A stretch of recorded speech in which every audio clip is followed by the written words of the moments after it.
We're at the Skyview Motorsports desk. I'm Roy J. Akers of Skyview Sports. With me, Steve Schweitzer of the Lasco Press. Steve is our NASCAR insider. We are both trackside for the Firekeepers 400. Steve, this race was in August. Now it's in June. I think it's a great move, and we're going to find out how the fans fill those stands behind us in the next few hours. Yeah, that's a beautiful setting here, and yeah, it's even a little bit cool today. You build a lot of horsepower when it's cool out, so I'm looking forward to a great race. Yeah, it should be a fantastic race. This is our fourth Zoomcast for MIS this week. I think that Steve and we like to go all out for majors. This to me is a major for us because we're from here. For NASCAR, probably not, but we've been at some tracks at our majors this year, from Talladega, Charlotte, and of course you were at the Daytona 500 earlier this year. And as far as some of the things that have happened thus far this week, what do you think so far about MIS in 2025? Well, it's been an exciting lead up to the race for sure. Had a lot of folks in the media center yesterday. We got to talk to Carson Hocevar. He has sure generated a lot of press this week with the incident he had with Ricky Stenhouse Jr. last week at Nashville. But yeah, well, he finished second in Nashville last week. We are going to talk to Carson about that. I did ask him a question about that. That'll be a little bit later on in our show today, Steve. But we're going to go ahead and we're going to take it right to some of the interviews that we had. And we might as well start out with Carson Hocevar, if we don't mind. Steve, you asked him a question, and it's actually kind of spiraling on the internet right now. Go ahead. Yeah, the Dale Earnhardt Jr. had made a comment earlier in the week about that Carson Hocevar reminds him a lot of his father, and boy, that sure blew up on social media. And so we asked Carson directly what his thoughts were. All right. So with that, Steve, we have dialed up Carson Hocevar at the MIS press room. Why don't you ask him that question? You better do it. I'm not doing it. Are you the new intimidator, and do you feel comfortable with that characterization? I mean, if I win 7 championships, I would potentially want to, whatever. But it's obviously, if you're gonna get compared to one guy, that's the guy, and endorsements from Dale Jr. everybody. But I don't think I'm new anything. I think I'm new me. And I think that's,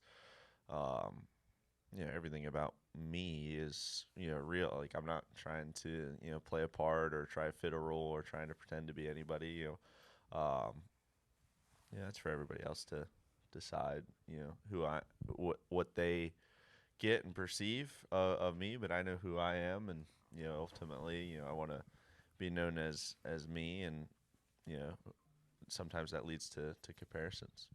So, Steve, did you like Carson's answer? It was kind of glib because he said, if I could win 7 championships, I'll be the intimidator. Is that the right attitude going forward? I think he's an incredible talent. He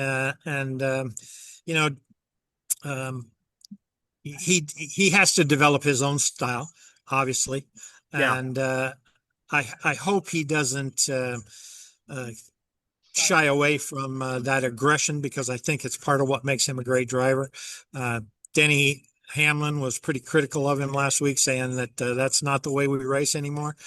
Well, let me tell you what, it's the way the fans like to see racing. And so I've got no issues with Carson's approach, and I think he is going to be a superstar in this sport. Yeah, you and I agree on that. And we came to that. We didn't talk about it. I think I know talent, you know talent. And to me, he's got it. And he's actually becoming more and more in demand. You're seeing him in interviews midweek. Spire Motorsports was supposed to have him for us this weekend, and that got canned. Of course, he came to the media room. Maybe that was the way it was solved. I'm not really sure. But the best part about this, everybody, is that we're going to have more Carson Hocevar a little bit later on. But one final thing before we move on to interview two, the press peppered him with a lot of, racing style questions, a lot of negative questions yesterday. What do you think about that? I was kind of a little cringy about that. Well, the big names in the sport like Dale Jr. and um, uh, put that lapse out there, if you will. And Denny Hamlin, they get a lot of press. And so when they say things, people respond to it. I thought the media was pretty fair with him. They let him get his thoughts out. And, like I said, he's got to develop his own style. And I think he's well on track to doing that. All right. Well, we had some great additional guests in the media center this weekend, Roy. I know you talked to a couple of them. Well, we were all there. And so next up, I'll tell you what, we're going to take a 30. When we come back, we are going to have Erik Jones on. He's the driver of the number 43, the iconic 43 for Legacy Motorsports. He started off with Petty Motorsports before moving on to Legacy. We'll have that for you next. Who's the most likely one to succeed? I'm Haley Dillonhart. What's the question, dude? Dad was larger than life. I don't know, I just look up to him so much. He raced to get his dad's attention.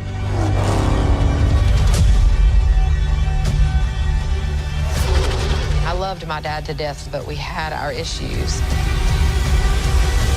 that your son or is that your driver? That's my son. We're back, and Erik Jones, he visits the media center, and we have him dialed up right now. And we talked to Jimmy Johnson a couple of weeks ago at Charlotte Motor Speedway, and all three of his drivers, including Jimmy Johnson, have all had a top 5 performance this year. And we asked Erik Jones, Erik, we got you down there in the booth. Is Legacy Motorsports, are they on pace? Is there some kind of a timeline where Jimmy wants to be, the drivers want to be, the teams want to be? How's that going for you right now? Yeah, I think we've had a timeline the last couple of years and where we want to be as a team. I think that's probably changed a little bit with last year and the struggles we had. But this year we're more on track to be where we want to be. Ultimately the end goal for Legacy is to be a championship team, right? There's no other goal than that. And obviously there's a lot of teams with that goal. But, becoming independent and not having the alliance, that was kind of a step number one to say, look, we want to do this on our own and build this into a top tier program. So it's a long way to get there, and we have a lot of work to do to get there. We probably should win a race first, but the goals are there, and that's a few years down the road, but definitely within, I feel like where our performances at this moment, winning a race in the next 365 days is probably goal number one. Steve, I think it was fair to say that Jimmy Johnson, and he has a timeline. Erik, he's excited to be on that timeline, and that's I think that they're meeting it, and I think that they're kind of taking a pretty good challenge to know that they're not going to get there in a minute and a half. Yeah, and I think that the approach is right there. Of course, Erik Jones is a huge fan here in Michigan. Just up the road in Byron is his hometown. And I know the fans here would like to see him do well. Had a great run in Nashville. I expect him to do, I think he has a good shot at the top 10 today.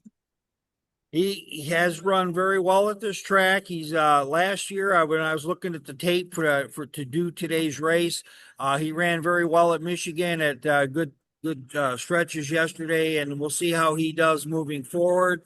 He has a good head on his shoulders. He does a lot for charities for his foundation, and that Erik is just an all-around good dude, so to speak. And let's go ahead and we're going to take another 30, and this time we're going to get Dale Jr. at the Hall of Fame. I can hardly wait to go. Dale's going to tell us about it for the next 30. Our family stories are your family stories, except with more confetti. Relive racing history with a walk along Glory Road, or try your hand at our fan favorite racing simulator or pit crew challenge. Feel the passion and thrill of racing with stories and artifacts from the legends who shaped the sport in the Hall of Honor and Heritage Speedway. Visit the NASCAR Hall of Fame in Charlotte for the ultimate outing. NASCAR Hall of Fame, this is our sport. This is our house. Steve, we have Kerby Joseph of the Detroit Lions speaking to the press today. And as a matter of fact, Kerby, we got him on the line right now. And in case he doesn't say that, Kerby Joseph, the Detroit Lions, you've been to camp already, kind of like some off-season drills and all that. How is the team looking?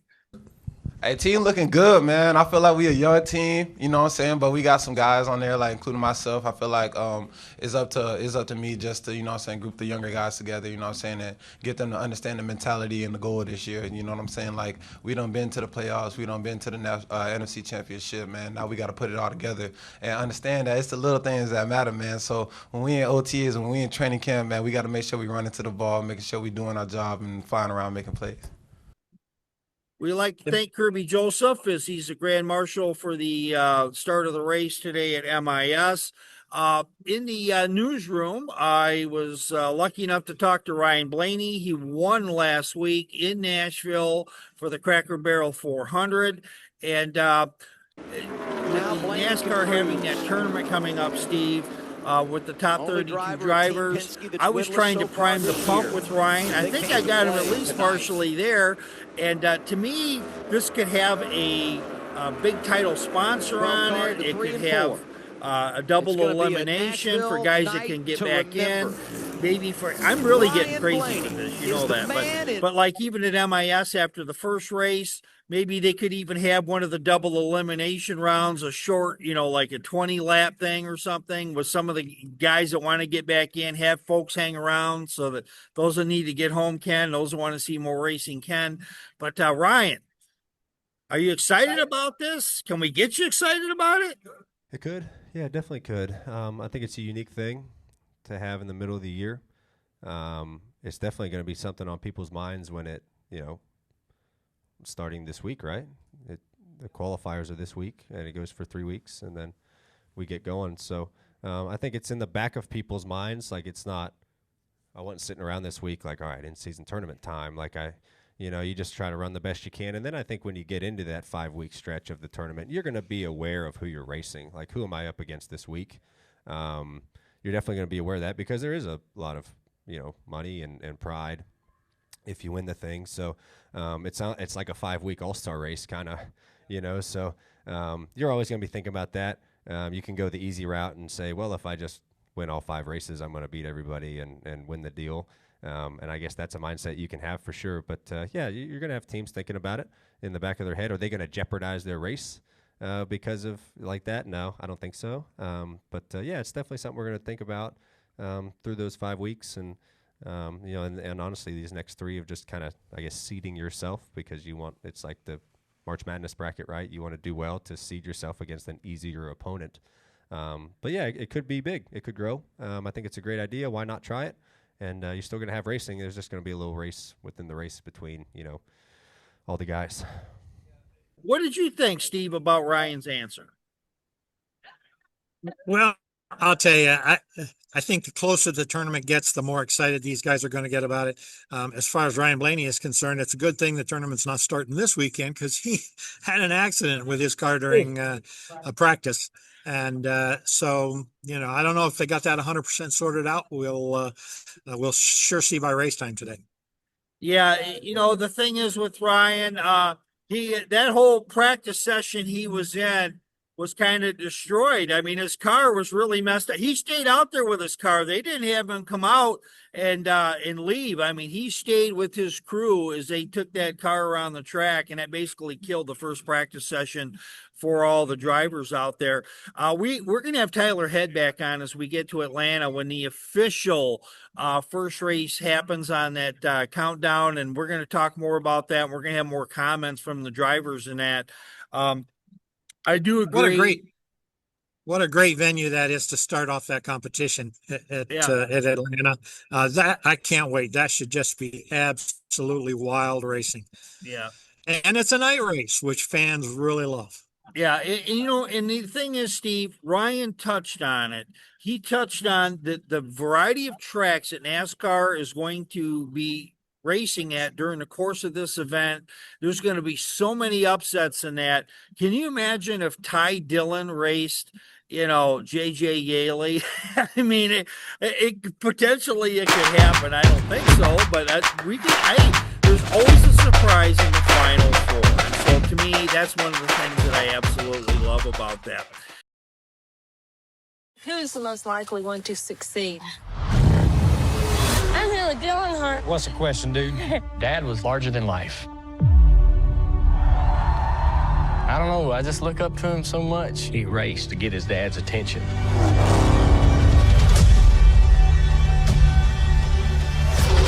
I loved my dad to death, but we had our issues. Is that your son or is that your driver? That's my son. That's going to kind of wrap things up with our show. Any final thoughts, Steve? No, looking forward to a great race today, and we'll be back to talk about that next week. Yeah, and so Steve Schweitzer, he comes to us courtesy of the Lasco Press. Steve, how can we read all things Steve Schweitzer, NASCAR, and a whole lot more? TheLascoPress.com. And look us up. He's our NASCAR insider. You don't even have to pay insider prices to read Steve. That's how good he is. All right, thanks everybody. We'll see you for our next segment. I think we're going to be talking Mexico. Margarita time. Thanks, Roy.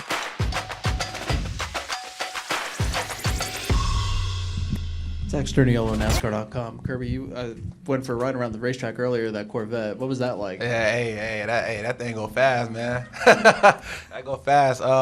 Honestly, man, it was just amazing. That was my first time on the track for real, so I could really feel the pull when she was driving the vet. So that was amazing.